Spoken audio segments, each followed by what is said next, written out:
वैष्णव कौन है, भक्त कौन है?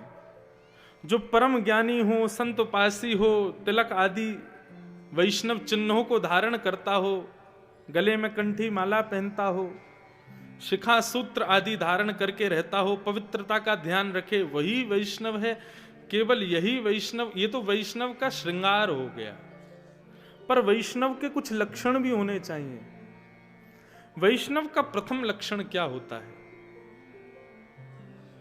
कि वो नेत्रों के आगे दिखने वाले प्रत्येक मानव में गुण का दर्शन करता है। उसमें गुण क्या है? अभी श्रीमद् भागवत में आगे महात्म्य में आता है वर्णन, वहां पर श्री गोकर्ण जी महाराज अपने पिताजी से एक ही बात कहते हैं, अन्यस्य दोष गुण चिंतन माशु मुक्त्वा सेवा कथा रस महो नितराम पिबत्वम। हमारी जो दोष बुद्धि है, हम अपने आंखों के आगे दिखने वाले व्यक्ति में दुर्गुण देखते हैं और खुद में गुण देखते हैं। ये राक्षसों का लक्षण है। वो हनुमान जी में भी दुर्गुण ही देख रहे थे, वो अंगद में भी दुर्गुण ही देख रहे थे, वो ठाकुर जी की समस्त सेना में भी दुर्गुण का ही दर्शन कर रहे थे, और अपनी लंका में और अपने समस्त राक्षसों में गुण का दर्शन कर रहे थे। यही तो अंतर है राम और रावण में। राक्षसत्व कहता है, राक्षसत्व का लक्षण है सब में अवगुण देखना और खुद में गुण का दर्शन करना। और वैष्णवों का लक्षण है सब में गुण का दर्शन करना, खुद में अवगुण देखना। हम में अवगुण क्या है? सूरदास जी कहते हैं, कौन कुटिल खल कामी मौसम, कौन कुटिल खल कामी, जो तन दियो ताहि बिसरायो, ऐसो नमक हरामी। ये सूरदास जी की वाणी। सूरदास जी कहते हैं, कौन कुटिल खल कामी मौसम, जातन दियो ताहि बिसरायो, ऐसो नमक हरामी।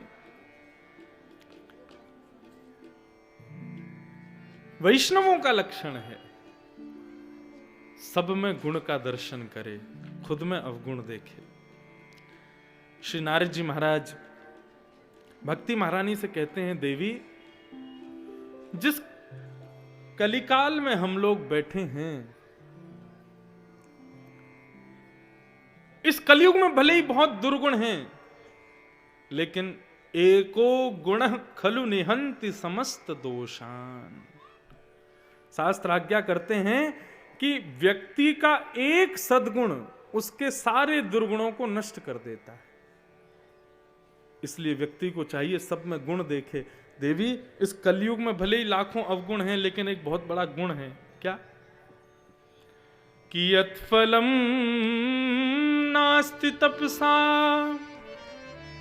ना योगेन समाधिना, तत्फलम लभते सम्यक् कलौ केशव कीर्तनात्।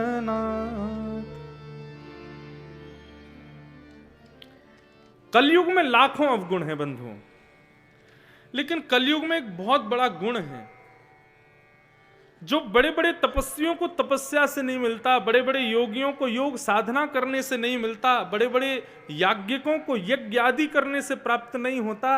वो कलयुग में साधारण मानव को केवल नेत्र बंद करके ऊर्ध्वबाहु होकर के कीर्तन करने मात्र से प्राप्त हो जाता है वो फल। अच्छा देखो, इसका अभी प्रत्यक्ष प्रमाण दिखाएं। नेत्र बंद करके धनुषधारी, बाणधारी, सुंदर मुकुटधारी, श्याम सलोने श्री रघुनाथ जी का स्मरण करो, तुरंत करो, आंख बंद करके तुरंत करो। जैसे आप नेत्र बंद करोगे, धनुषधारी, पीछे तस्कर में बाण रखे हैं, सुंदर पीतांबरी पहनी है, श्याम वर्ण है ठाकुर जी का, सुंदर मुकुट धारण किए हैं, कानों में मधुर मयूराकृत कुंडल पहने हुए हैं, कंठ में सुंदर मालाएं धारण की हैं, कटाक्ष नेत्र हैं, सुंदर पैनी नाक है, सुंदर अधर हैं, गोल गोल कपोल हैं। अब मैं जैसे जैसे वर्णन करता जाऊंगा, आप नेत्र बंद करके वैसे वैसे रघुनाथ जी का चित्र देख लोगे, तत्क्षण दर्शन हो जाएगा। ये गुण सतयुग में नहीं है, ये गुण त्रेता में नहीं है, ये गुण द्वापर में नहीं है। तभी तो वहां पर ऋषि जन हजार हजार वर्षों तक तपस्या करते हैं। ध्रुव जैसे, प्रहलाद जैसे 5-5, 6-6 महीने तक तप करते हैं, तब जाकर के भी भगवत दर्शन नहीं हो पाता। लेकिन कलिकाल में शंख चक्र गदा पद्मधारी श्रीमन नारायण जैसे ही मैं कहूंगा